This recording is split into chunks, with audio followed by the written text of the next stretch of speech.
பங்கு ஒன்னாலதான் பாக்குறேன், இல்லன்னா அவன காது கோப்படாதல வாதல ஜூஸ் குடிக்கலாம். இவன் கடையிலயா? நீ ஏற்கனவே ஏட்டி புட்டியா பேசுவான் பங்கு. பாத்துக்கிறேன் வாடா. ஏன் பங்கு உட்காரு, நம்ம கரெக்டா. அது என்ன வேணும்? 2 ஜூஸ் போடுங்க. குடிக்கிறக்கா?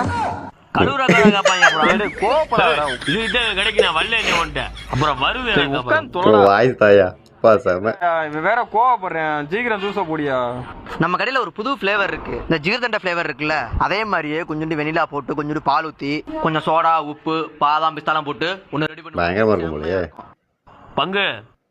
அதுவே நல்லா இருக்கும் போல இருக்கு, அதே சொல்லி தொலை. அதே போனேன், ஐஸ் நல்லா கொஞ்சம் அதிகமா போனேன். இல்ல, அது 4ல இருந்தா போலான்னு இருக்கோம். இதுக்குதான் இந்த இளவு கடைக்கு நான் வர்றது இல்லைன்னு. இவன் ஜூஸ்ல அதை போடுறீங்கன்னா இதை போடுறீங்கன்னா அப்புறம் நாளைக்கு போடுறீங்கன்னா இது நம்மளால ஆகாதே. என்னடா ஜூஸ் போடுறாங்க? அண்ணே ஏதோ ஒரு ஜூஸ போடுனே. நீ சக்கரை இல்ல, பன்னீர் சோடா வேணா இருக்கு, குடிக்கிறீங்களா? எனக்கு ஜூஸே வேணாம்டா அப்பா. கரெக்டா பையன் சொல்லியிருக்காப்ல முன்னாலே.